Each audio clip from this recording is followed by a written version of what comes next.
It's Friday, and welcome to the Big Meat Podcast. I am Kevin Noon. It is August 11th, and I am joined by Tom Orr and Tony Gerdeman. I don't have any cool setups with pregnant pauses or any of that stuff, so I'll just say, gentlemen, how are you guys doing? Again, how are you doing? I'm fine. It's not the pause show. That's something else here on Buckeye Huddle. I'm so glad Tony and I were on the same page there. That was perfect. I think we're done. Good. See you. Thanks. All right, that's it. Be sure to join us next week at right. We are sitting here a little bit more than 3 weeks away from the start of Ohio State's football season, a little bit more than 2 weeks away from those teams that start in week 0, but we don't care about any of them at this point. All focus is on Ohio State. And Ohio State opened its doors today to the assembled media to be able to come out and watch practice. Tom and Tony were both there this morning, as I was unable to make it. And, I will throw it to you guys, whoever wants to jump in first. What were your impressions? Certainly a lot of stuff has made its way over to the social media ranks in terms of this group looked good and this group not so good. What do you take from everything you've seen? And are people just already overreacting over third-hand reports? Let's answer the last question first. I haven't even looked at what the online reaction was, but the answer is yes. People are overreacting to third-hand reports. That is how it works this time of year and most times of year when it comes to college football fans online. I think my biggest takeaway from the day was they aren't kidding. Josh Simmons is really playing left tackle. Josh Fryer is really playing right tackle. We had gone through the whole spring with Josh Fryer at left tackle, and it was like, okay, it seems like they have their guy there. And then they brought in Simmons from the transfer portal after the spring. And there was, some question, how is this all going to shake out? But the question really seemed like it was going to be at right tackle. Now it seems, based on, they were rotating quarterbacks a whole bunch because I feel like they really genuinely are still kind of thinking about that. Every time I looked at the first team offensive line, it felt like it was Josh Simmons out there at left tackle and Josh Fryer out there at right tackle. So maybe that's the answer now. And Carson Hinsman at center. I only saw him with the first team. I never saw Vic Cutler in there, even though Day said a couple days ago that Victor Cutler is making a push. We didn't see that today. I'm sure he'll get some first team reps tomorrow in the scrimmage, but I'm not going to be shocked. And if this is the offensive line we see against Indiana at this point, I think they want to get things locked in pretty quickly, probably after tomorrow, certainly by the middle of next week. So if we do get to see them again, and we're not scheduled to, but if we do, I wouldn't be surprised, or I guess I would be surprised if it's a different offensive line, a different first team than what we saw today. And the only change that I would maybe expect would be Vic Cutler instead of Carson Hinsman, and I don't expect that. I do wonder if Josh Simmons doesn't hold up, then do you let him try right tackle? As Ryan Day said it on Wednesday, you can only go so far down this road doing things before you have to make your decision, because if you go too far down without doing the experimenting, then it's too late. So you have to do it now. I wonder if maybe he's got the job locked down, maybe he's got it won, but how far do they let him go if he's struggling? And I didn't see any struggling today from him, but I also didn't really see much from him in pass rush situations. I was watching the ball like an idiot, I guess. I was going to jump in really quick and say rules are rules, and we have a super chat from Jordan Kapler. Again, super chats get you to the head of the line, no matter what the question may be. To a point. Let's talk Astros. They are a baseball team. I hate them. That's all I've got to say. Does anyone have a garbage can? I've got one here, but it's got stuff in it, so I don't want to bring it up and bang it because I'll just spill it. They were very generous and traded 2 great prospects to the Mets for a 39-year-old pitcher a couple weeks ago, so that was very kind of them. And other than that, no notes, I guess. All right, back to Ohio State football. Thank you for the super chat, Jordan. Yeah, so as we were saying, it'll be interesting to see what comes out of that scrimmage. And as people have asked, no, we will not be there at the scrimmage, but we certainly will probably hear some bits and pieces. Do you think that coming out of this scrimmage that all of these open position battles will be largely decided? I mean, is there when it comes to the offensive line, I think there is more of a necessity because you need a whole unit to work together as one, whereas at the quarterback, I think you need both guys to keep pressing. What are your thoughts about what we hope to gather coming out of this upcoming scrimmage here on Saturday, a scrimmage that will be held at the Woody because there will be a concert at Ohio Stadium? What's I the think only competition right now other than quarterback? In terms of there's so much just rotation and the depth there. I think everybody's going to play. So I think the competition is maybe for like 3, 4, like 4, 5, 6 at the receiver and things like that you aren't necessarily thinking of. Go ahead, Tom. Yeah, I feel like a lot of the competitions are kind of settled at this point. I mean, until we see Vic Cutler with the ones at center, I think it's Carson Hinsman. Now that we've seen Simmons in the left side, Fryer at the right side, it feels like that's sort of where things are headed on the offensive line. Because, I saw someone saying they're not going to show the media anything. They're also not going to waste an entire practice with misdirection with like, oh, look, now Marvin Harrison plays linebacker. Like that's not going to happen. Like they have a limited number of practices, and from a game planning perspective, are they that worried about Indiana? Indiana's the first game. Like by the time you get to Notre Dame, which is the first opponent where you've got remotely equated talent, by the time you get there, you've got 3 games on film anyway. So they're gonna know who your left tackle starter is by that point. So there's not a whole lot of reason to hide that stuff. They were really balanced with the quarterback position. Safeties, we saw basically the same safety lineup as we were expecting every time I looked at the safeties. We saw basically the same first team offensive line every time I looked at the offensive line, outside of there was one point where someone false started and had to go run a lap, and then someone kind of subbed in there. But other than that, it was the same first team offensive line the whole time. The running backs ran in the same order. There was no Mayan Williams. We'll note that there was no Mayan Williams. The Ohio State spokesman who was asked about it said he wasn't available today, which is that's information, but it doesn't really clarify anything. So, was he sick? Was he hurt? Whatever. We don't know. There were other guys who were injured who were working out indoors, the way they will typically do it, guys riding bikes or whatever. Mayan Williams was not in there when I looked in there. So, I think there's a decent possibility he just has a cold or whatever. So, probably not a huge concern right there until we hear otherwise. But yeah, I mean, to Tony's point, yeah, I think you've got most of the positional battles more or less shaken out. And unless there's some major change, you really want to have that stuff kind of locked in by the end of this week. This is when they typically have it in, because then you need time for that offensive line to gel. You need time for that, first string quarterback to be the first string quarterback, get all the reps, because you're getting, by the end of next week, you're kind of getting into game prep at that point. So you really kind of need to make a decision. Ryan Day was asked, did he think he would have a decision on the quarterback by the time we talk to him next Wednesday? My expectation would be yes.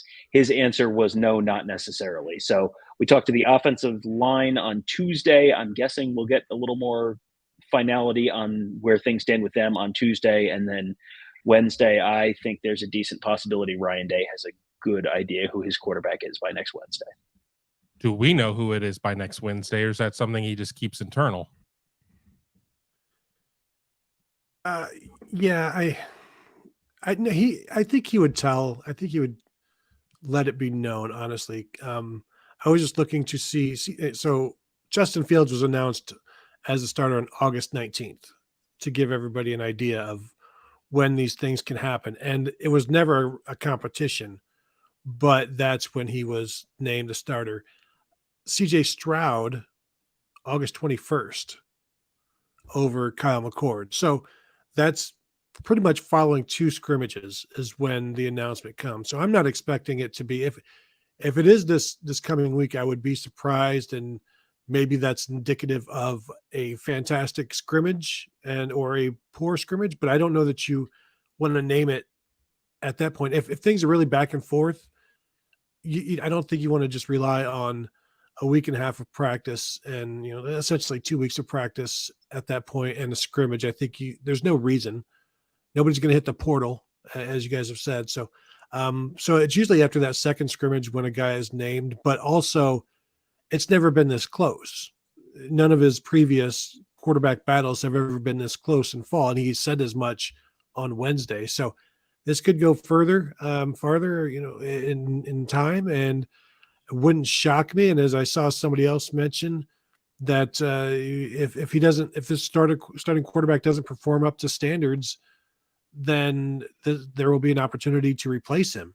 And now you also have to give him time. And if one of these guys performs like CJ Stroud did over the first couple of games in 2021, would that have been enough to keep, if Kyle McCord performed like that in 2021, would that have been enough to keep Devin Brown on the bench? And, CJ Stroud threw for like 400 yards or whatever against Oregon, but there were some interceptions in there and there's some high throws. Would those performances have been enough? I mean, it's hard to quantify that for sure in terms of what might have come out of that. I mean, I to Tony's point about the dates, I mean, we're 8 days away from the 19th and 10 days away from the 21st. So it seems like that seems to be the kind of the sweet spot. So I don't know. I mean, anything's going to be better than what, just to go and rip from the headlines of Twitter, CJ Stroud's first appearance with the Houston Texans, which did not go so well. And of course, to Tom's obvious eye roll right there, I think anybody that has followed CJ Stroud knows that very incomplete data, 2 series, a Chicago Bears like offensive line performance in front of him was not nothing to write home about. Yeah, I mean, 4 pass attempts. I mean, who among us has not completely nailed the evaluation of any quarterback in any given 4 pass attempt sample size? Yeah, 2 for 4 for 13 yards and a pick. I mean, is it time to update the greatest busts in NFL draft history lists? I say yes. I don't know what he could possibly do to bounce back from throwing an interception in the first preseason game. I can't think of any quarterback who's ever done that and amounted to anything. So, yeah, enough CJ Stroud. He's, he might as well retire right now. Let's talk about this year's quarterbacks. And yeah, I think this is the first time you have a legitimate enough battle where you could see a starter, if a starter plays particularly poorly, get yanked and the backup go in, and you could have multiple guys starting even if both people are healthy all season. That's a possibility this year. We haven't really seen Ryan Day in terms of managing quarterbacks. In that kind of a situation before, where he was willing to sit CJ Stroud for that Akron game in 2021 because Stroud had a little bit of a shoulder thing. And it was a 0 threat game. So you can throw a true freshman like McCord in there and it's fine. And it's not a big deal.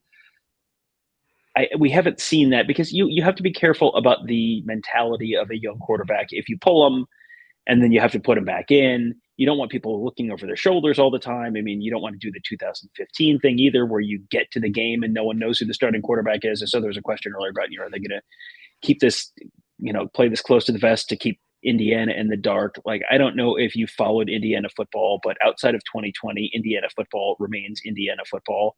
And they were terrible last year and brought in like 20 something transfers, which sometimes do turn into 2021 Michigan State, but a lot of times you don't. And so I don't think that Indiana game is one where they need to be super, super secretive and balance the whole offseason camp or fall camp around like, well, we can't let them know who the starting quarterback is. I don't see that being how this all plays out. Super chat from Last Wing Butterfly. Will be fine. Go Bucks. Thank you for the super chat, Last Wing Butterfly. I think there are a lot of people that feel either way that Ohio State goes at the quarterback position, that it should be fine. I mean, maybe the fact that we don't know anything at this point, leads to the point that it's that close.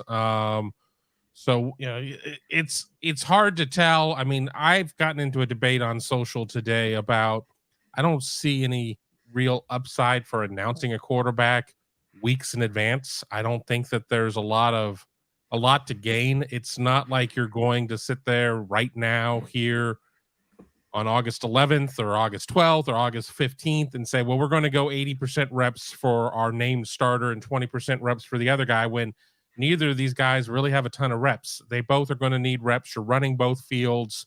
There's more than enough opportunity to get these guys reps. I think that right around the time that you start to do real install, that's the time you kind of need to know.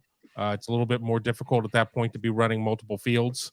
But for now, I'm not seeing any. I'm not seeing any downside for not having a named starter.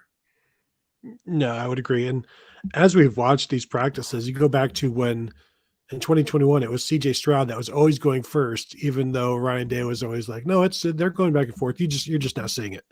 You don't see it when it's Kyle McCord or Jack Miller repping first. Now, this year we have seen both Kyle McCord and Devin Brown getting first team reps, but it still continues when I see them when they're doing like individual drills and they're not doing split fields. Kyle McCord is still going first for the most part. So I still have him leading the job until I see different. I thought he had the better day today. He was able to push the ball further downfield, I think, than Devin Brown. Tom, you may disagree. You love to, actually people who are right and try to throw some fake facts in there. But Devin Brown to me was scrambling quite a bit today. Was dumping it off a little bit more than Kyle McCord, although both guys were dumping it off. They didn't have a lot of time, but I thought Kyle McCord was more aggressive. Yeah, I think that's probably true. And, there were points where they were going with, McCord is with the one offensive line and Brown is with the two, and then they'd flip flop. And the second team offensive line was not great, but they have better depth on the defensive line than the offensive line. So that's kind of what you would expect. The first team offensive line, I felt like did better than I expected. You still had pressure. You still had, you still are going up against JT Tuimoloau and Jack Sawyer and Mike Hall. No Tyleik Williams again today. He was there. He was just working off to the side. But you're going up against a good defensive line, so you're going to get some pressure. But it wasn't a complete debacle either, which I think at various times I've thought it could be. So as far as the quarterbacks go, yeah, I have yet to move my pick off of Kyle McCord because I don't feel like there's really a reason to do so yet. I saw people, saying like, oh, this guy was as good as, if these guys were as good as CJ Stroud, we'd be saying it. And, CJ Stroud is a pretty high bar, especially because when we say CJ Stroud, you're thinking CJ Stroud at the end of 2022 against Georgia in the Peach Bowl. These guys are where CJ Stroud was going into the Minnesota game in 2021.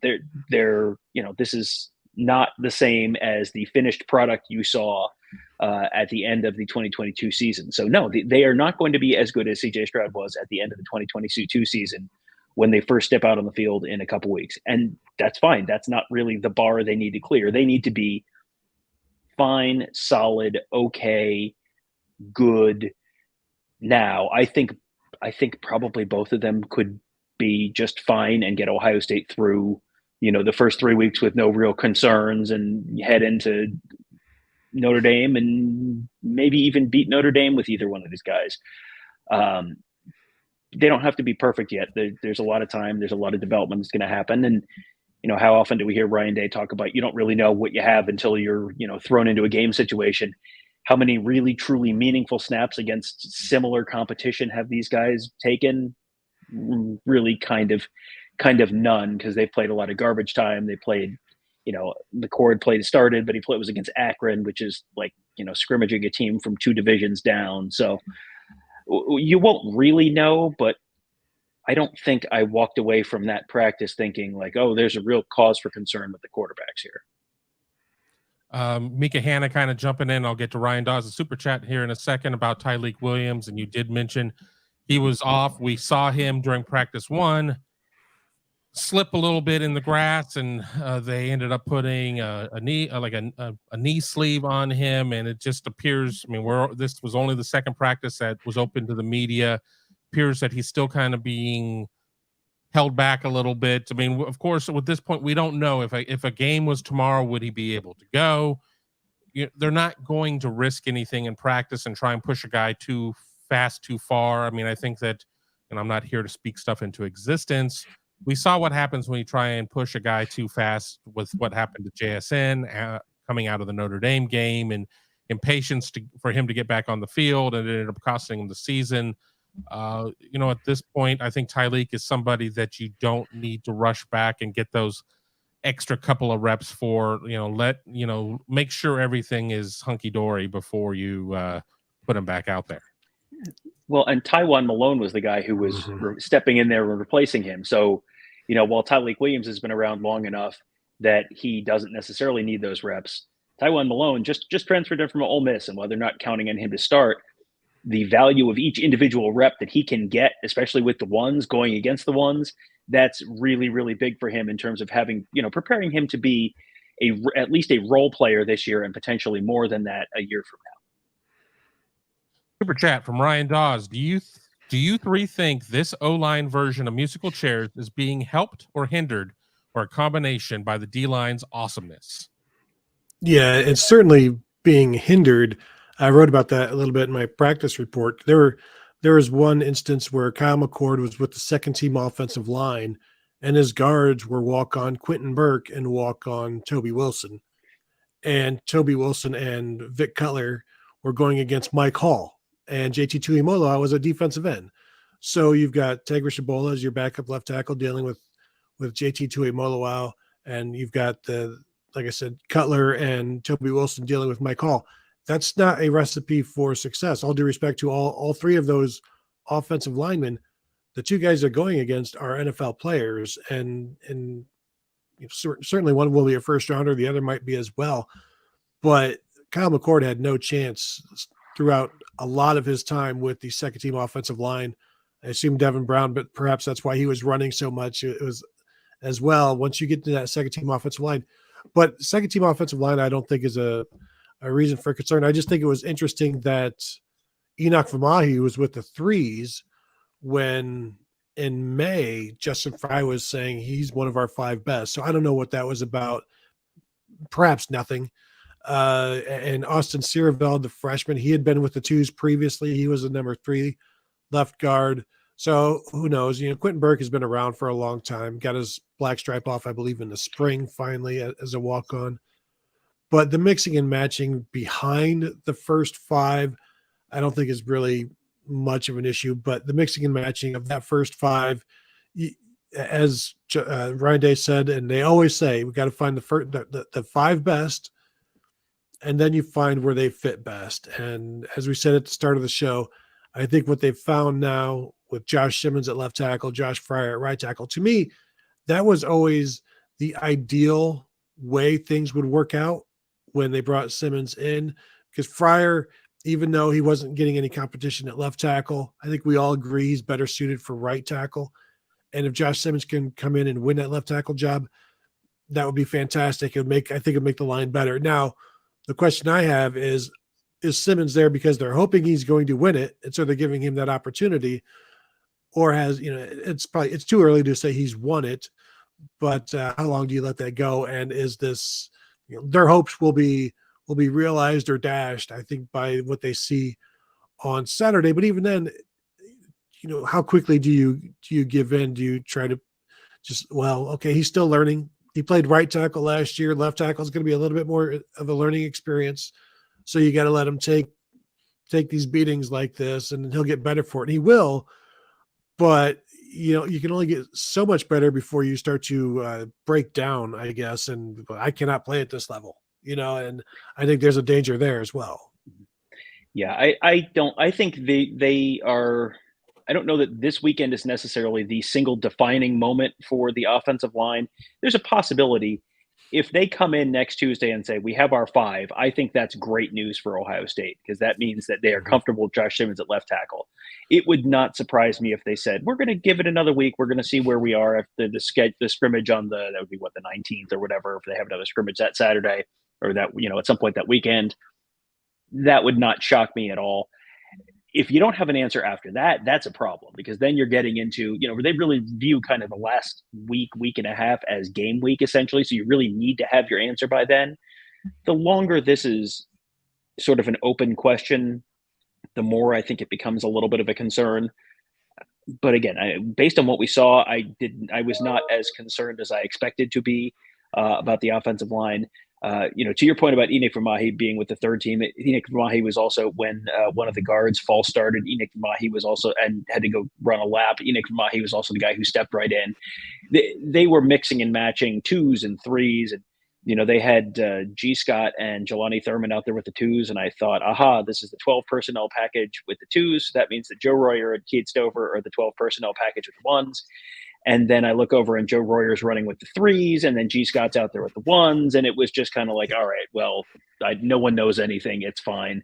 They just kind of mix and match, and you get all these different combinations. So, yeah, I think the offensive line, though, I know that's been it's been a question mark, certainly, and I have people telling me I'm like too concerned about everything right now. But I think in order to get to where this team wants to get, they have to have at least a solid offensive line. And I think I walked out of that practice this morning feeling more confident that they will have at least a solid offensive line this year.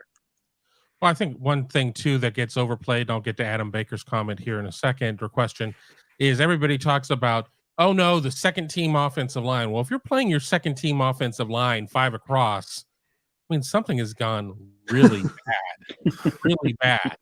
You need to identify who is your 6th lineman, who is your 7th lineman, who comes in to play tackle if that's needed, who comes in to play guard, who comes in to play center. What is that situation? How do those dominoes fall?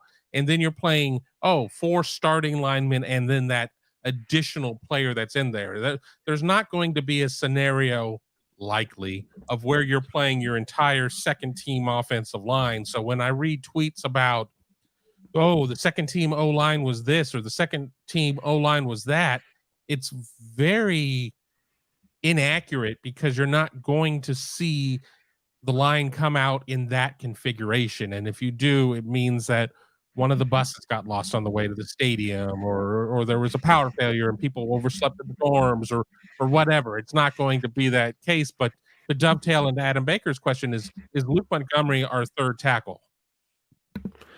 That I think right now Tegra Shibola is the third tackle because he was the backup left tackle.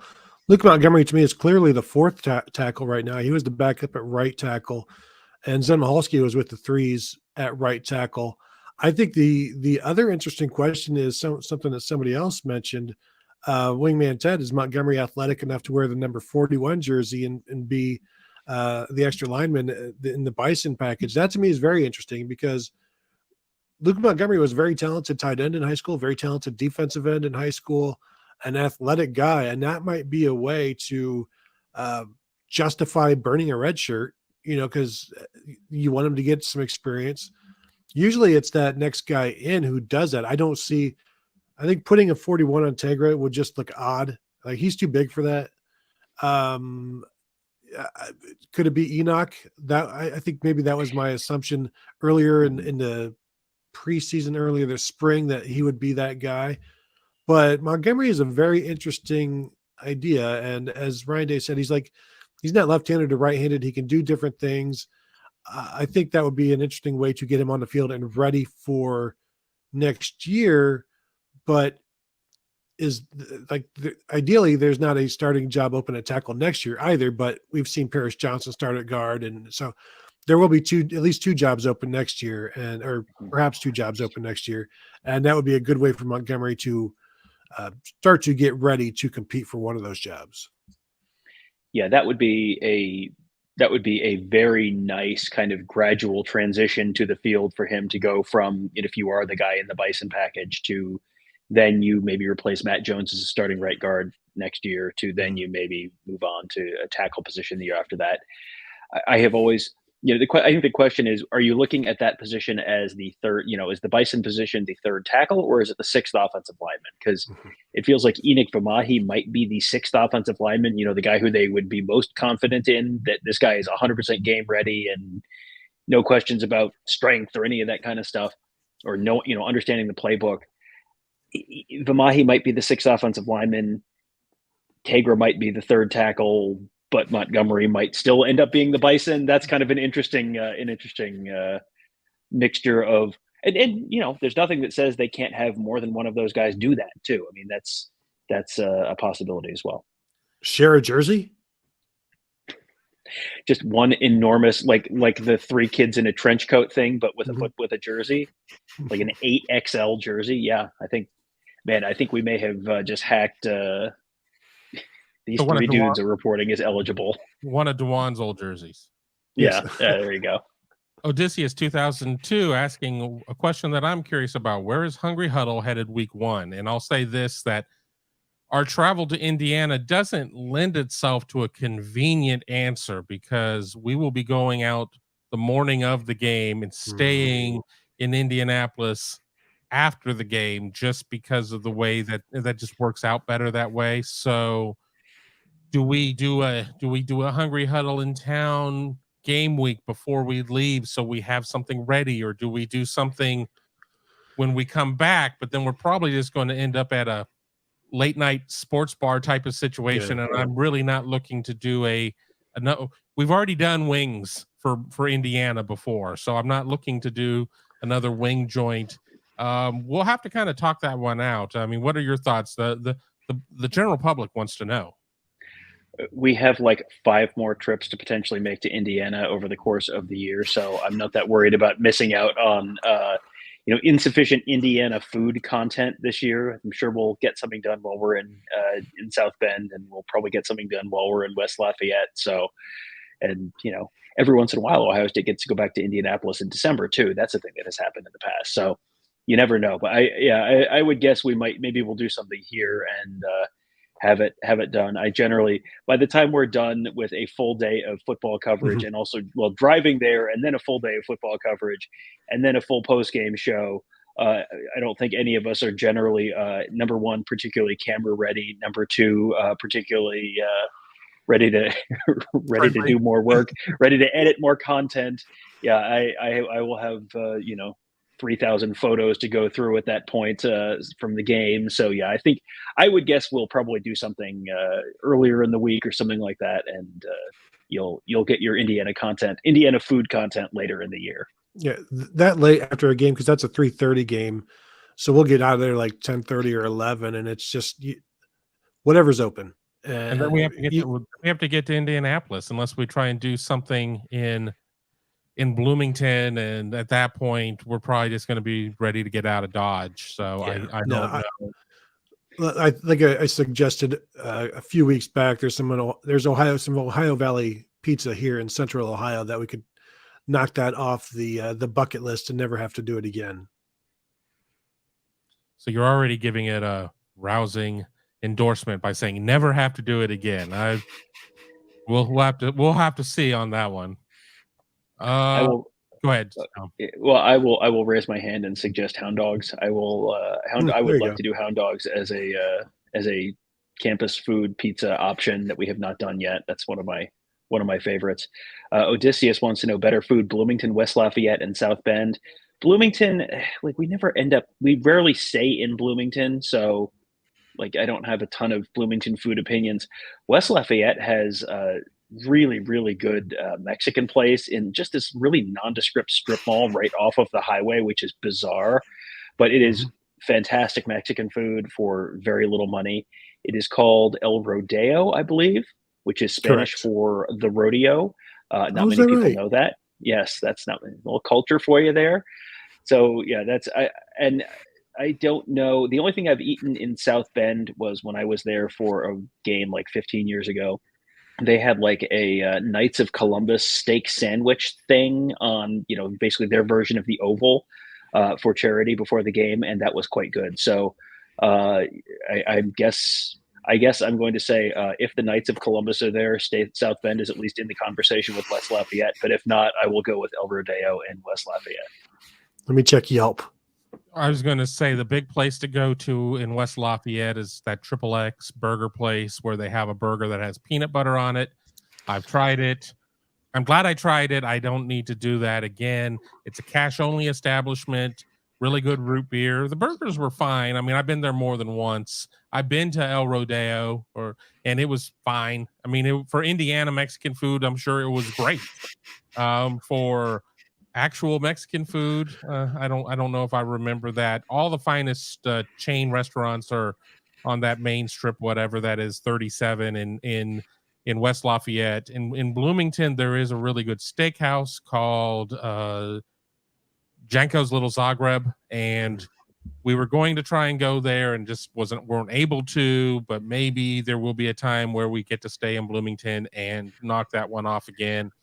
And my time in South Bend has been very limited. I was there for the Jimmy Clausen announcement ceremony at the College Football Hall of Fame when it was there, and I was just ready to get back to Chicago to fly out of Midway to go back to Nashville where I was living at the moment. So I'm going to just say all three cities are tied for last. Can we go back to Kevin trying to get us to go to a place called Triple X right. that's cash only? Like, that feels like a place that they might have a problem with us bringing cameras in to shoot a video segment, if I have read the room correctly. It was on diners, drive-ins, and dives. I mean, it's all on the up and up, more or less. I mean, if they have a back room, I'm unaware of what's going on there. Yeah, I was wondering if it's a champagne room or what's going on there. If Kevin had tips, he would frost them in honor of Guy Fieri. He does not have tips, so therefore he cannot. But I mean, he tries to do everything he can to be like the mayor of Flavortown. Knew that was happening. I was going to say we had to put him in timeout for a second after that. This is the Big Noon Kickoff. We're about a half hour in. Thanks for watching.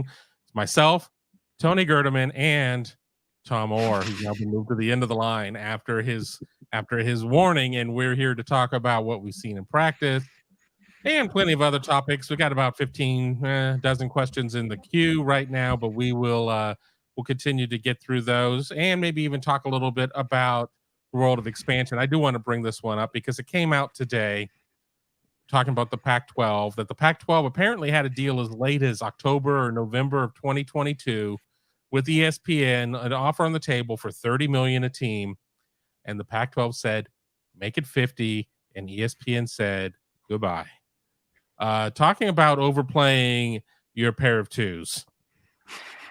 I'm not sure that they had a pair. That was like they had a pair. They had a pair. That was like 5'3" offsuit. Like, yeah, I mean, maybe. But yeah, that was the Canzano and Wilner podcast talked about that earlier this week. And oh boy, that is a read the room moment. And this is just to put this in time in sequence for you.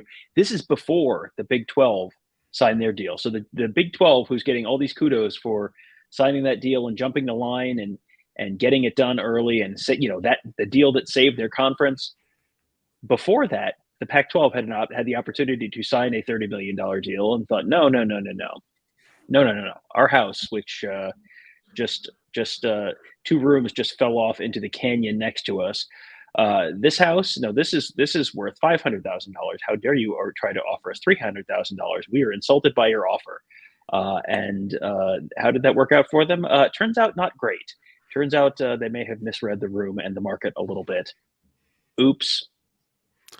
I'm happy that now we can rightfully start blaming George Kliavkoff more and not just blame Larry Scott for everything. Like, well, how could George Kliavkoff have saved this mess?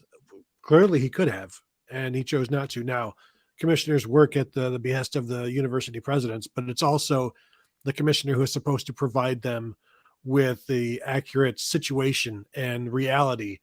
And there wasn't anybody there living in reality. And boy, yeah, they I mean, that single-handedly may have saved the Big 12 and killed the Pac-12. And we can go back to 2011 when the Pac-12 said no to Oklahoma and Texas, and the impact that eventually had. Because if you have Oklahoma and Texas, maybe you get that $50 million a year, and because the conference itself is going to be continue to be on the up and up. It's going to be the most entertaining conference in college football this year. And now it's, boy, the fact that he could have saved it, they could have saved it, and they didn't. And it is like I said, I'm just glad we can blame more than just Larry Scott for the lousy hand that George Kliavkoff was dealt. Well, and I think first of all, you look at the Pac-12 not getting the deal done with Texas and Oklahoma. That's like when Blockbuster had a chance to buy Netflix, and they're like, no, I think we're just fine with these VHS tapes in these stores. I'm not sure what anyone wants. Why would we bring the Postal Service into this? I don't understand at all. Kliavkoff, yes, is at a certain point. He does bear some responsibility. I think the university presidents also bear some responsibility. I think the university presidents were looking at it and saying, why aren't we getting Big Ten money? Why aren't we getting SEC money? And we deserve more. Look at our special boys. They deserve more. And yeah, that's true, except no one watches your games, so therefore not so much. I mean, you're worth what someone will pay for you. And that's what the Pac-12 was worth. And I mean, there's plenty of blame to go around. When you have a screw up this big, you don't have to pick just one or two people. Like, yeah, it is Larry Scott bears a substantial amount of blame for what happened there. George Kliavkoff definitely has his blame to bear. University presidents definitely have their blame to bear. I mean, it is just there's plenty to go around when you screw up as badly as they have. And Wingman Ted says, and we thought Kevin Warren was bad. He still was. And Mitchell Mullins jumps in and says, the Pac-12 screw job. Well, the Pac-12 screwed themselves for sure and are on life support as the remaining 4 members of the Pac-4 are fluttering around in the wind like a plastic bag in American Beauty. It's the most beautiful thing I've ever seen. So if this is the Pac-12 screw job, does that mean we can count on Montreal joining a Power 5 conference to be a pair with Toronto, or no? Let's take a look at some of our starred questions here right now. Mika Hanna, is Ohio State still recruiting Dylan Stewart? Yes, you keep recruiting guys even if they commit elsewhere. You never know what could happen at the end. Guys kind of fall out of classes now and then, but we'll have to kind of see what happens with Stewart. But yeah, they're still going to push there. That's pretty much all I can say there. I know they're still pushing hard with Lightfoot, Marquise Lightfoot, who's committed to Miami. I think that if Miami it's all about the U, and we'll see what happens to their NIL with everything happening with John Ruiz and Life Wallet and everything else. But you definitely keep pushing there. I've already gotten to that one. Here's one from K. Simon. I'll throw to you guys. Hopefully the defense and run game can carry the team more than they have needed in recent years. So the run game and the defense being more present for this team. Yeah, I think you'll see that. You may see maybe some shorter games for Ohio State this year with the clock rules taking away, say, 6-7 plays per side, running the ball more, a defense that is I mean, they were still pretty good at 3 and outs last year, but you might see maybe some, I don't know, could it be a less explosive offense? I think it would be crazy to think it's going to be more explosive. So, and I also don't think it'll be as explosive. I still think it'll be very, very good, and it should be the best in the Big Ten because that's just what we've come to expect from Ryan Day, 40 points a game at least. So I'm not going to stop expecting that now, but I do think there's every reason to rely on this running game and to open up the play action passing for your receivers, and you've got a good tight end. So there's plenty to use there. So yeah, I do think the defense and the running game will allow Kyle McCord or Devin Brown to grow into the Big Ten quarterback of the year. Yeah, I think this is going to be a year where you have, if the offensive line is settled, if they figure that out, they certainly have the running back talent. They certainly have the wide receiver talent. They have the tight end talent, even if applicable.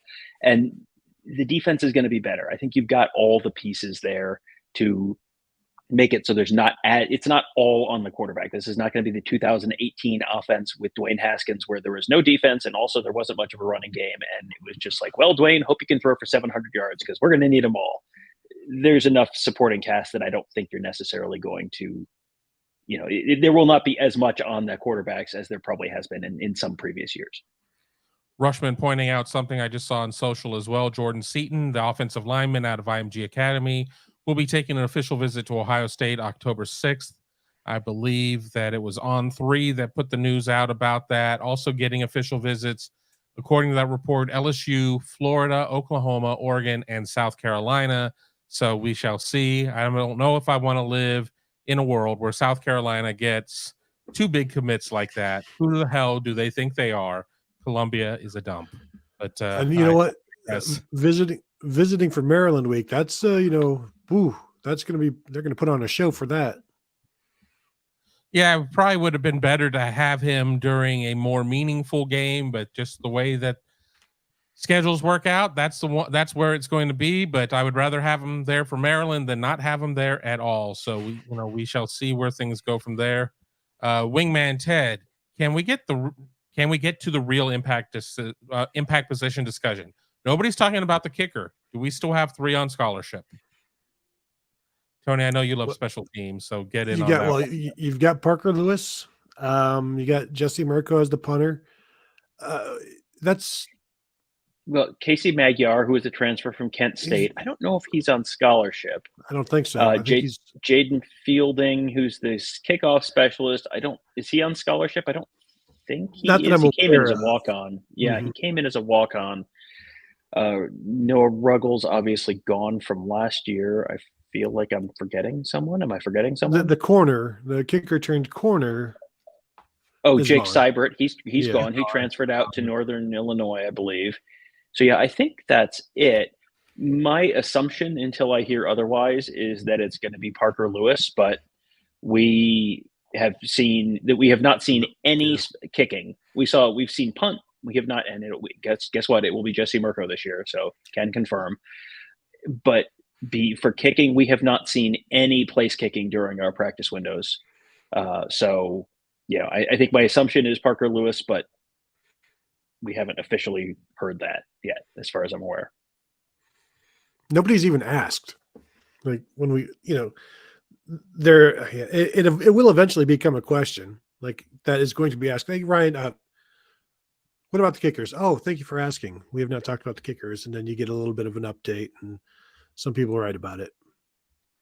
Mika Hanna, does Arvell Reese stay at defensive end? And that was something that I read about, I believe, in Tony's write-up about, he was somebody who was recruited, the databases had him as a linebacker, but he looked like somebody who was going to slide down. And at least for practice today, he slid down. And how did he look? And do you think that has some legs to it as being where he ends up? Yeah, I mean, it could be. Yeah, I mean, it could be. Tony and I, when we were watching practice, were talking about him maybe being more of like a jack than a true hand in the dirt defensive end. And this is not something that's going to happen this year, probably. I don't think he's, if they're looking at Mitchell Melton at jack and also CJ Hicks at jack, I don't think he's necessarily someone who you're going to see getting a lot of snaps there this year. But this was always a possibility that was where he ended up. I'm a little surprised to see him there already, but it may be one of those things where if they feel like it's where he's going to end up eventually, you might as well put him there, start getting the reps, even, while you don't need him there. And then when you do need him in a year or two, whenever it is, then he is ready to go. But I don't think he's a true defensive end necessarily, unless he grows a whole bunch more. Yeah. When I did a write-up about him a few weeks back and talked about how just watching him in high school, he does a lot of the stuff that the jack does in terms of he will play linebacker. He will rush from the edge. He will rush from between the tackle and between the tackle and defensive end. He'll do disruptive things like that, but he can also drop back into coverage, stuff that they want that position to do. And he's perfectly made for it, in my opinion. I'm not the only person that thinks that. So I'm not on an island here, but yeah, I think with the situation at linebacker, there was more linebackers than than Jack's right now. And I don't know that they're working on Jack. They have not, as of Wednesday or so, they had Tuesday or Wednesday, hadn't really installed it yet. Maybe they have by this point because they wanted to ease Mitchell Melton into that, obviously ease CJ Hicks into that. So if you've got a third guy there that can get some reps, I guess that's not a bad thing because how many reps is he going to get at linebacker when you've moved Court Williams there as well and he's still there? You got Reed Carrico that you want to get more reps out of. Cody Simon and CJ Hicks are your twos. So you've got like basically 6 linebackers and then Arvell Reese. So he's like on the 4th team, or he can be the 3rd team as a Jack, and you can see if it's going to work out. And if it's not going to work out there, then you can always move him back to linebacker. But this year it's just a find out process for him and see what he can do. Doug Shepard, who has looked better at rushing the quarterback, Jack Sawyer or Kenyatta Jackson? I'll jump in and say one thing is, again, with the limited amount of practice that we see, that first of all, they're not going to let their guys pin their ears back and just go after the quarterback. I mean, they're going to get there. I mean, obviously, as we know, oh my God, the second team offensive line in shambles, all hell's, pets' heads falling off. But, we don't necessarily get to see those types of situations. If I get into the Goodyear blimp tomorrow and able to spy on Ohio State's scrimmage and see what happens there, I will report. That's going back to a Message Board Geniuses post from a Clemson fan believing that Ohio State somehow had co-opted the Goodyear blimp to do spying for it. But I don't know. I mean, I don't know how to really put much on this between Sawyer and Jackson, especially with me being limited to only seeing the first practice, which was practicing how to practice. Yeah, I will say I did see one time Kenyatta Jackson just flew past whoever the left tackle was, and it was either Tegra Shabola or maybe George Fitzpatrick, and I didn't really see who it was. I just saw this flash of 97 go by, and he is really, really explosive, and I'm looking forward to see what he does this year. I think Jack Sawyer is going to be fine. I think focusing full-time on defensive end is going to be perfect for him. What I've seen him doing a lot is coaching in terms of helping the younger guys, including Kenyatta Jackson, just, prepare for what is happening. Joshua Mickens, things like that. I've seen him kind of embrace that role as a leader for the defensive ends. Yeah, I don't know that I have a real strong opinion on this because you're going with a lot of different matchups, and are you going with versus the first team offensive line or the second team offensive line? It's like when you look at, hey, Jack Sawyer looked incredible rushing the passer in the spring game 2 years ago, and everyone was absolutely convinced he was the next Bosa, and and now he's terrible, and everyone can't wait to get him off the field, and that's just kind of how it goes. This is, rushing the passer. Let's see what it looks like against an actual team and an actual opponent when the quarterback is not wearing a no contact jersey. This is like where you have there are certain positions where you can get a better sense for what a guy's like during a camp setting, and then there's other ones where it's not as useful. So it's not as useful to evaluate, say, a running back in a camp setting as opposed to, say, a cornerback or something like that. Fall camp reps, I eat spring reps. I don't put a ton of stock in what a pass rush looks like because you're under such tight constraints and you're going up against such different kinds of different offensive lines and, the quarterback and all that. It just, I don't put a lot of stock into it. So I think the answer is, I don't know, but I don't think it's really a particularly relevant question right now. Anyway, ask again in 3 weeks. Super chat from Gavin Whitaker. A lot of little pieces here to this one, so we'll try and address each of them. Can we get a record prediction? What should we expect from the defense? Top 5, even top 3? Also, do you guys like fan meetups or anything like that? So let's start with record predictions. And being my show, I will go last. I will say, Tom, Tom always likes to predict undefeated records. I have long said the one thing you never want to do is predict an undefeated record. So I'm going to be the first one. I will say 11-1 with, and not that the question, maybe you have to pay more to find out what that one loss is. So I'm going to hold off, but I'll say 11-1 in the regular season, 12-1 after a Big Ten championship game, and then 14-1 after that, but at least 11-1. Yeah, I think 11-1 is the most likely outcome.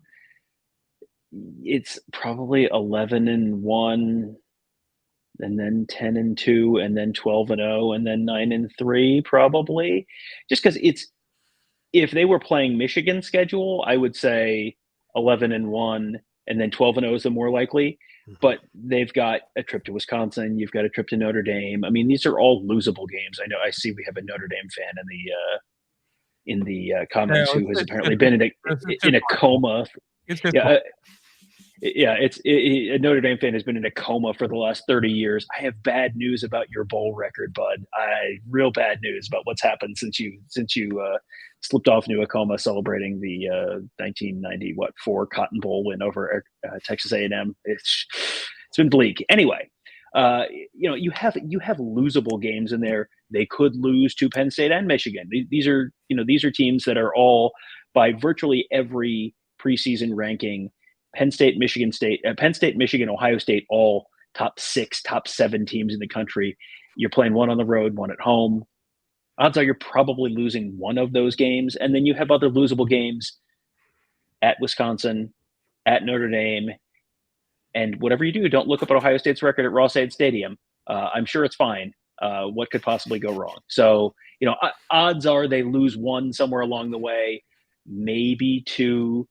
But, undefeated is still absolutely within the realm of possibility. I think all of those are more likely than, say, like a 9-3 or an 8-4. You two are fake ass Buckeyes. 12-0, baby. I just want to sit there and take. No, I think 11-1 is highly likely. But I'm going to say 12-0 just so we're not all in groupthink here. My reasons. Because that gets people to sign up for Buckeye Huddle, and you too should sign up for Buckeye Huddle. Get all of the greatest Buckeye news, recruiting, everything else. Join Tom, Tony, and myself covering the team. Mark Givler, Alex Gleitman on recruiting, Ross Fulton, Devin Radcliffe, Justin Whitlatch, Mickey Pettit, all on X's and O's, all sorts of great coverage over there at Buckeye Huddle. Give us a check right now. And while you're at it, why don't you hit the thumbs up and subscribe to the channel here on YouTube if you're watching us there. And if you're watching us on the Book of Faces, give us a thumbs up, a smiley face, any of that stuff, just so we know that you're watching. But I'll give you guys 3 seconds to hit those buttons for us. 3, 2, 1. Hit it. And now we will continue on with Gavin's Super Chat. What should we expect from the defense? Top 5 or even top 3? I think top 10 is realistic. They were 14th last year in total defense. They would have been a top 10 defense if they had performed adequately against Michigan and Georgia. So I think top 5 is possible. It just depends on what metric are we using. Right. And are we using points per game? Are we using some kind of like an advanced yards per play kind of thing? How are we measuring this? But I certainly think whatever metric you want, pick that metric for last year, and they should be better this year. I think it's the second year with Knowles.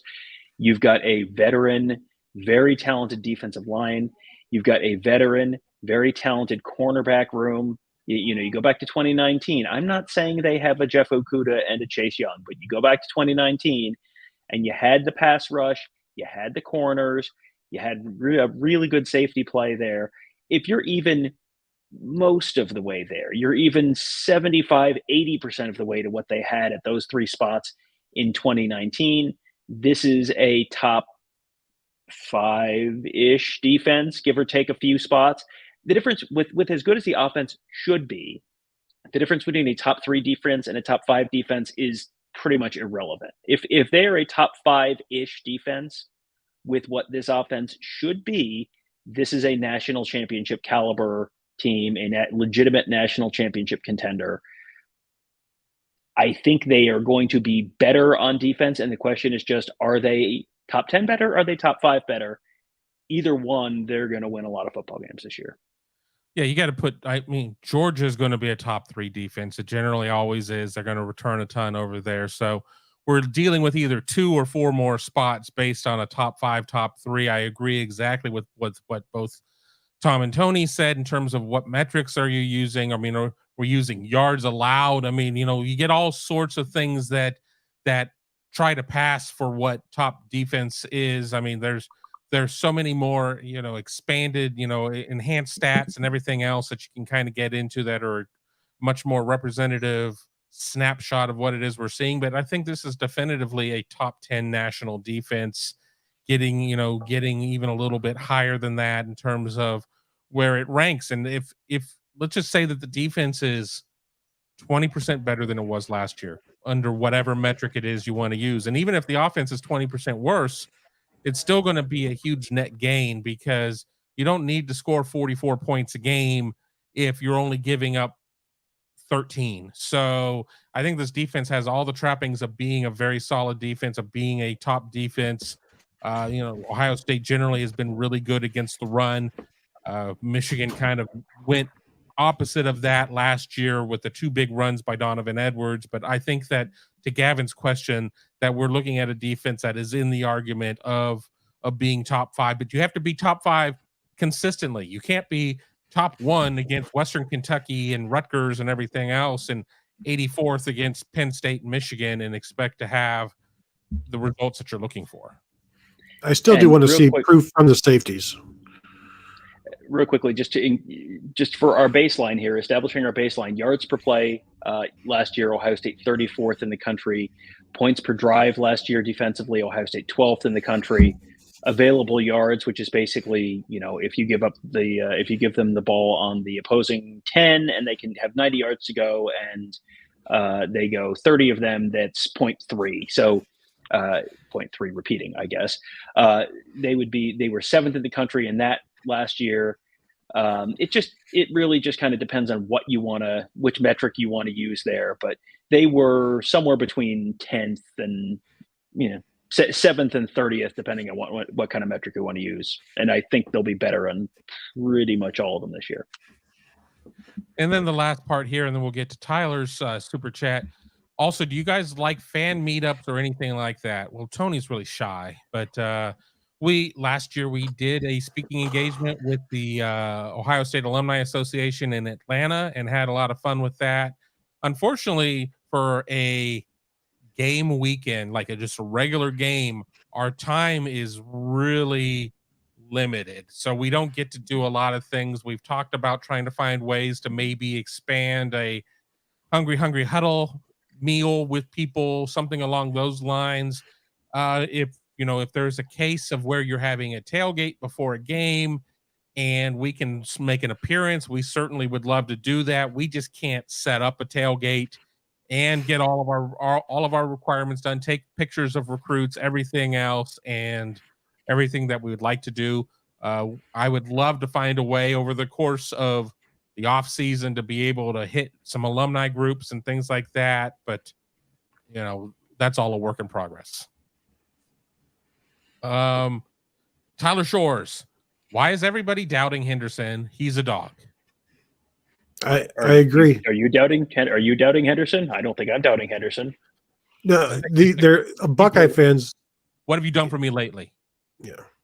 Yeah. A lot of Buckeye fans, because of his injury last year, think that that's who he is, and they have quickly forgotten about what he did in 2021. So people have moved on. I think he has seen that. That has driven him. Tony Alford is not happy with it in terms of the way people have kind of forgotten about him. And so there are a lot of people invested in making everybody remember Travion Henderson this year. And again, he continues to run with the first team. Now, Mayan Williams is not there today, but whenever we've seen throughout his career, whenever he is healthy, he is the starting running back.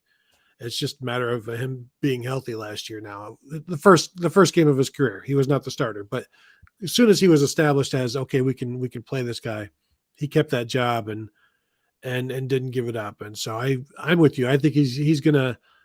I can't say have a big year because the carries are going to be so split. He's going to have a good year for what he gets for his touches. I'll say that. I think he's a 1,000-yard rusher. I wouldn't be shocked if both him and Mayan run for 1,000 yards.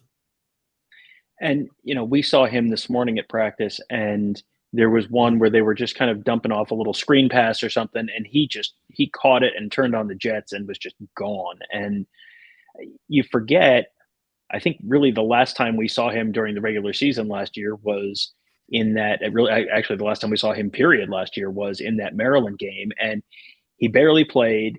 He was hurt. He was on a real bad foot, and he still took a screen pass in the first swing pass or something in the first quarter or so of that game and made a couple guys miss, and it turned into a 30-something yard touchdown. He is so good in the open field. You go back to like the Penn State game, big touchdown run at the end of the Penn State game. I mean, he's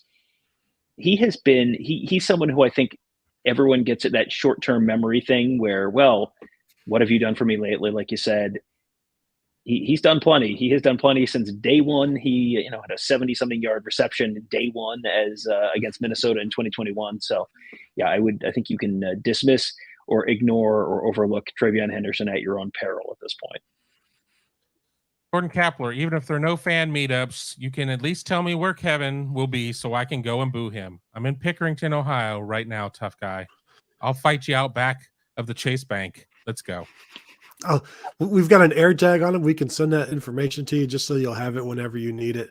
Real quick on Travion Henderson. So he averages, he runs for nearly 100 yards against both Notre Dame and whoever was the second game last year. But then he gets injured against Toledo. The next week he runs for 100 yards against Wisconsin because they needed him. And so he carried the ball. He was hurt, and then he took the week off against Rutgers. And then they needed him the next week against Michigan State, and he rushed for another 100 yards. So, appreciate that as well. The fact that he was hurt, he was injured, and he still kept going out there as long as he could because the team needed him. And he did well enough until it was just the wheels had completely fallen off, and he couldn't do anything else after that. But he was running hard and playing hurt and still putting up 100 yards in Big Ten games where they absolutely needed him. I think he was a little bit of a victim of Ryan Day's injury policy last year, where they just don't talk about injuries at all. So people didn't really realize it was like, well, how hurt can he be? He's playing. I think people maybe didn't recognize what he was dealing with last year. And so therefore you don't necessarily appreciate that, there's a little bit of a degree of difficulty going on here if you're doing this at substantially less than 100%. So yeah, I am expecting a very, this is go back to J.K. Dobbins. And, I don't expect this to be a 2,000 yard year like J.K. Dobbins had his third year. But J.K. Dobbins, after his second year, everyone went, well, this guy's a bum. And then you come back and it's a contract year in your third year because you're draft eligible after that. You've seen the flashes. I feel like you might see, not the 2,000 yard type season, but I don't know what J.K. Dobbins' yards per carry was in 2019. High sixes, maybe. I think you're in that neighborhood probably for Travion Henderson this year. Here's a question that I think a lot of people are going to be interested in from Drowsy Dragon. Who has a better season, McCord or Ewers? And, of course, we're talking about Quinn Ewers, the one-time Ohio State signee who has transferred to Texas. Obviously, both quarterbacks are going to be pressed by talented players behind them if McCord gets the starting job. And then, of course, Ewers has a guy with the last name of Manning behind him as well, with Arch Manning there in Austin. Who has the better season?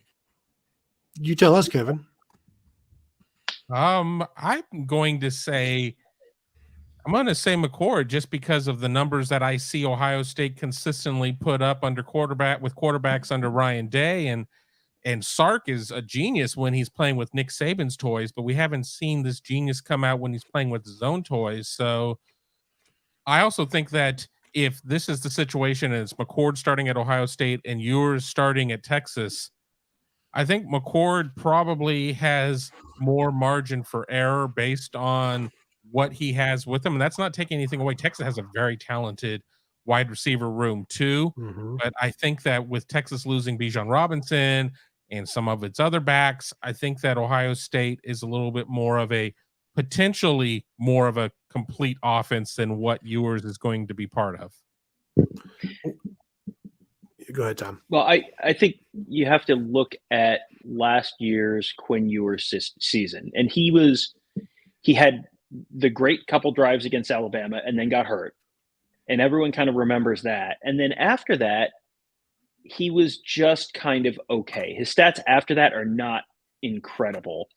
And I think he was 50 54% completion, 56% completion, something like that. If you know, after that Alabama game, and that's fine, but the yards per play wasn't huge. But there was kind of these consistent reports that he was hurt, and he was, you know, just it was like a thumb injury or hand injury or something like that. So he may not have been 100%.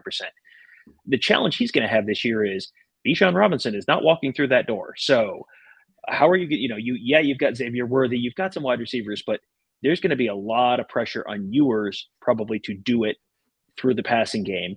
And they have a schedule they've got Alabama out of conference.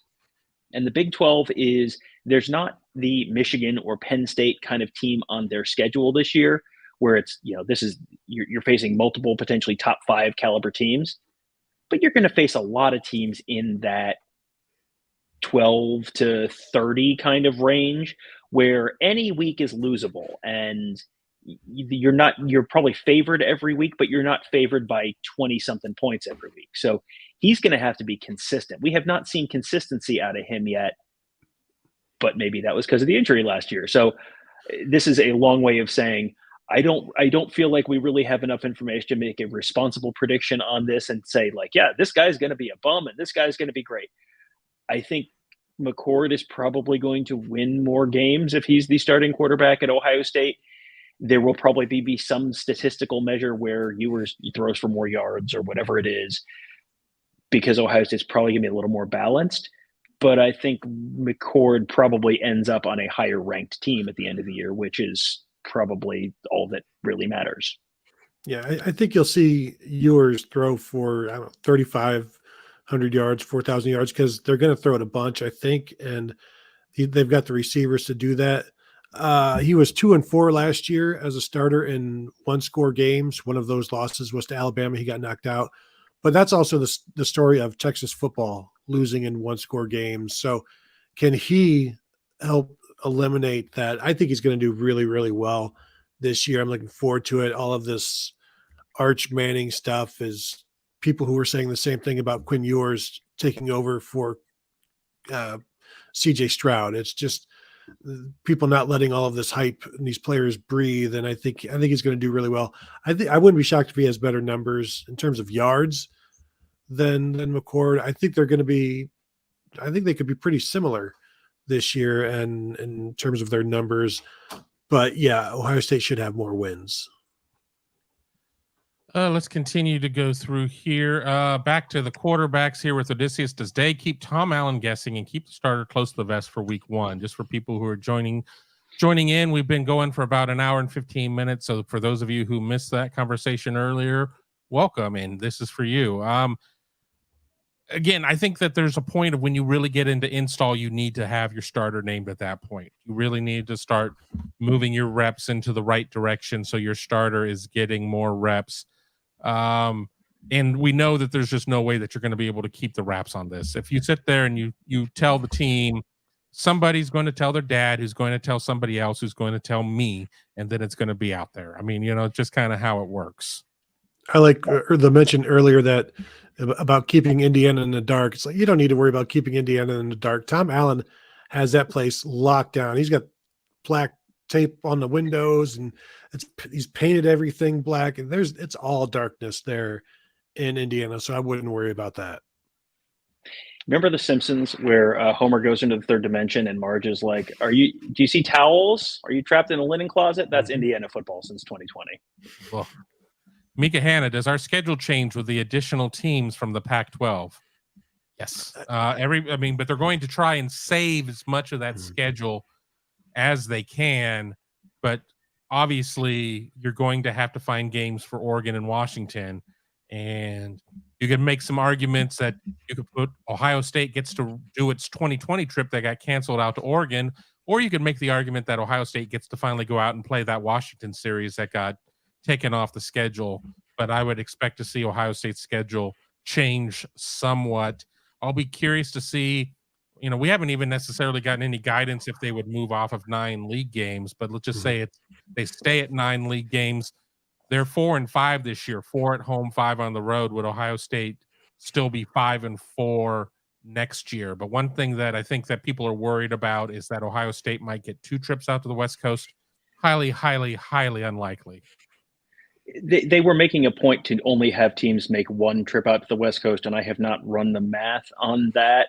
And maybe that's, if it doesn't work out where you can only make, let's see, you'd have 4 teams on the West Coast, they would have probably, well, let's say 18 games, home games, and you're going to keep them in a pod of 4. So Kevin is going away because he doesn't want to see him. He doesn't want to watch me make my math face. You could probably get pretty close to not having anyone have to make 2. Like, you're pretty much guaranteed to have to make 1 West Coast trip, but not necessarily 2. So you can probably bank on that moving forward. And, you'd be much better off making Nebraska make 2 West Coast trips or Minnesota make 2 West Coast trips, because they're already halfway there, as opposed to Maryland or Rutgers or Penn State or someone like that. So I would bank on probably Ohio State having 1 West Coast trip. Probably. None of this is official yet. They haven't officially said that, but that was a thing that they talked about the last time. They were only going to have 1 team going west. So, Ohio State has a trip as of right now to UCLA in 2024. The USC game in 2025 is a home one, but it would not be surprising at all if Ohio State had an at Oregon or an at Washington added to that 2025 schedule.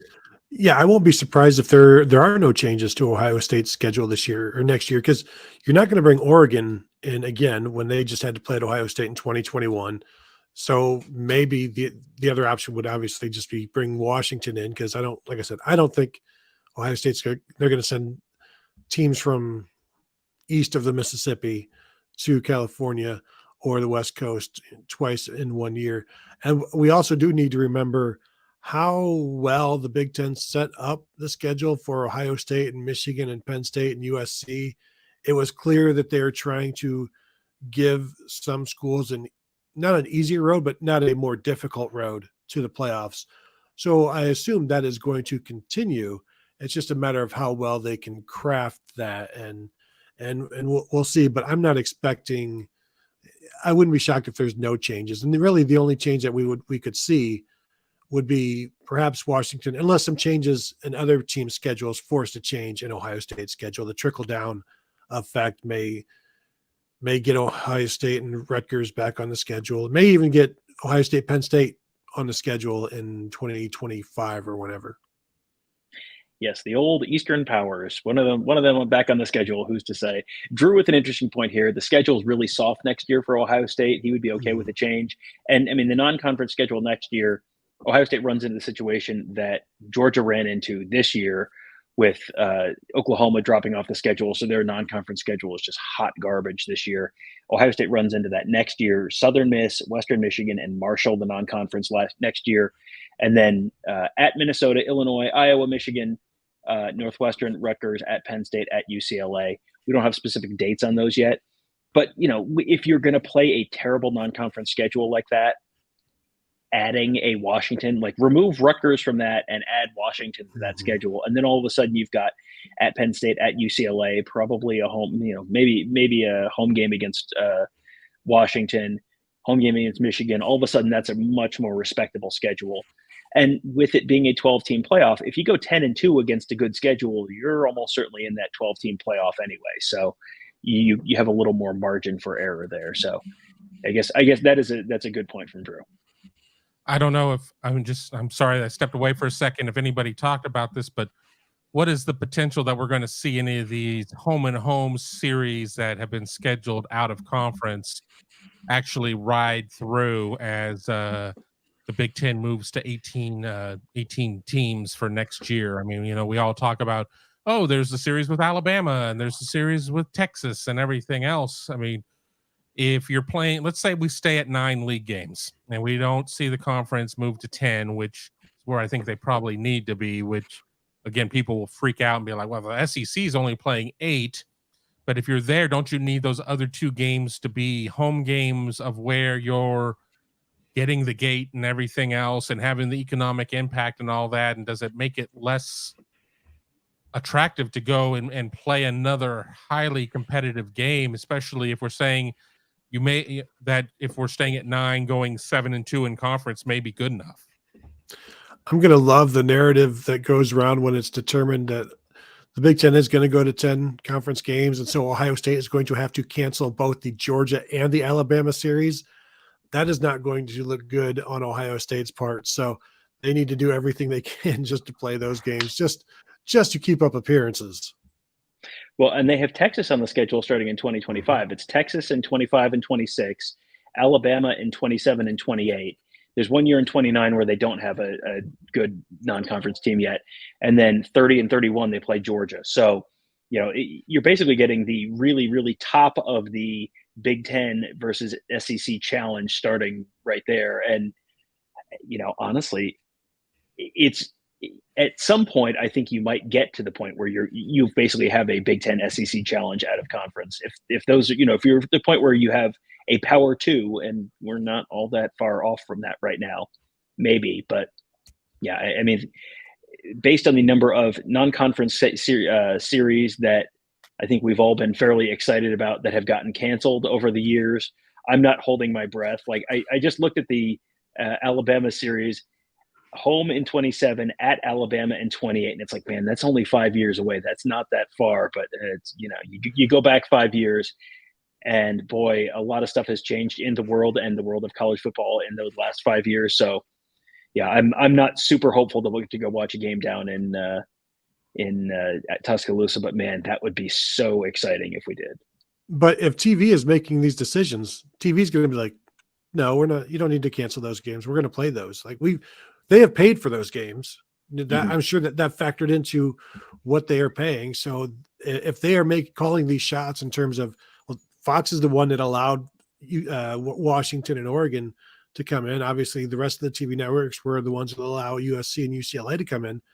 So I think you've got Fox, NBC, and CBS are like, no. And, ESPN on the SEC side saying, no, you can play those. You'll be fine. Don't worry. And listen to your bosses, because TV networks are now your bosses. I think it goes head coach, athletic director, president, network executive. That is the hierarchy of the college tree there.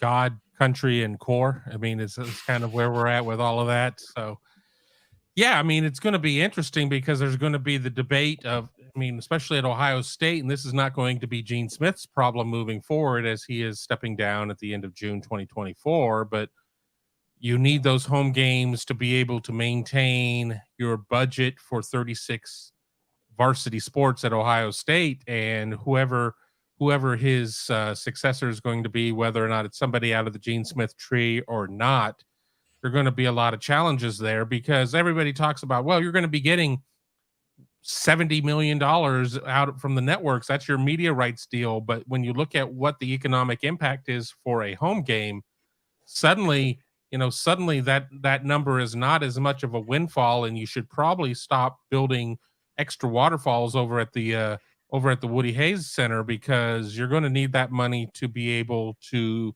support sports that are not able to support themselves on a financial level. Antoine Johnson, what's up, Kevin? Y'all ready to get in the stroller so we can push y'all around again? Antoine, a good friend of the show, despite being misguided with his rooting interests, we will put his comments through. We'll see. Don't make sure your team doesn't overexert themselves pushing around all the cupcakes on your schedule leading up to the end of November. Cupcakes, hamburgers. It's a big year of dining up in Michigan. Definitely. Yes. Yeah. With chicken tenders and bland macaroni and cheese from what I saw, but let's digress. Tom, we're going to do a live tale of the tape for Buckeye Weekly talking about Ohio State and Michigan. Are we doing that on a Monday? Let's produce our show right now during Kevin's show. Let's have our editorial meeting during Kevin's show. Yeah, that seems like a tremendous idea. Yeah, we'll do it at some point. And the Tale of the Tape show, if you are not familiar, we go through just unit by unit, quarterbacks, which team has a better quarterback unit this year, which team has a better running back unit this year, which, and you go all the way around, including coaching, special teams, all that kind of stuff. There have been a lot of years where it has been Ohio State. We've done this for probably going back to 2018 or something like that. And there have been plenty of years where it's been, 8-2 Ohio State or something like that. This is the first year I think you might, Michigan might end up coming out ahead or very, very close, because there are definitely some areas where Michigan has clear advantages this year. So yeah, we'll do that live at some point in the next week or two. Season's almost here, so we better hurry up and do it at some point soon. Sorry, Kevin. Tail of the tape. You guys will owe me a royalty. I've been writing a Tail of the Tape series for years. So there yes, you go. Kevin, you were the first person to ever come up with Tail of the Tape. I was in this space. I digress. We're closing in Nick Buckeyes doing it on the Dennis Miller show back in like 1996. So, well, I didn't watch the Dennis Miller show, so I don't know. Last Wing Butterfly pointing out that BTN is replaying OSU practice every other hour, odd hours after 5 p.m. show until 11 a.m. tomorrow, in case you missed the 5 p.m. show.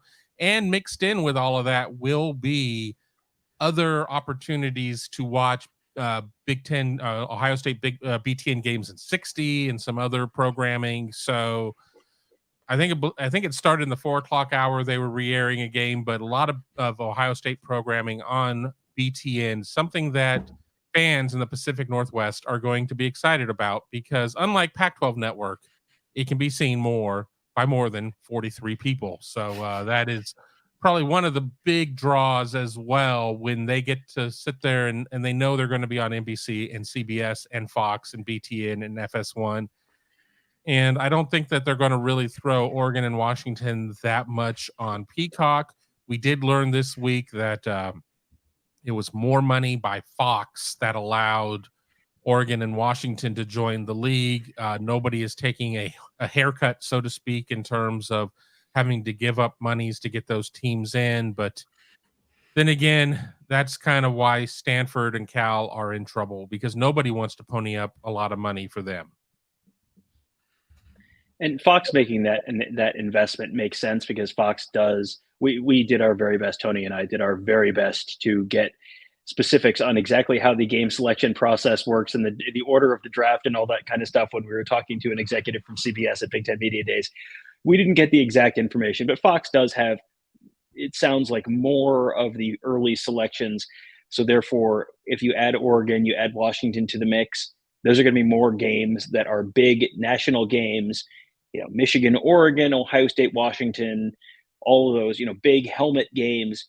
And Fox is going to be in line to get more money out of those. And Fox also owns Big Ten Network. So you're going to have more games, where Oregon and Nebraska might slide down the line enough that it's on Big Ten Network at some point. So that's why Fox would be potentially willing to kick that money in and make that happen, because it's more higher level inventory for them.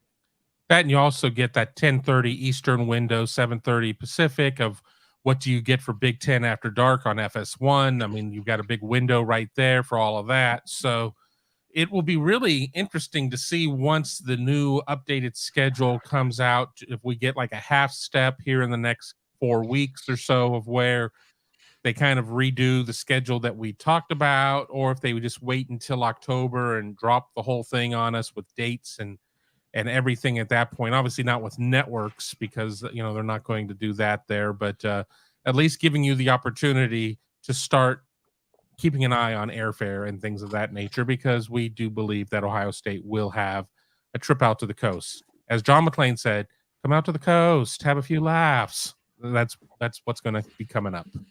He also said, yippee-ki-yay. Mm-hmm. Exactly. Mr. Falcon. Mr. Falcon. I've only watched it on network TV. I assume that's how the line actually goes.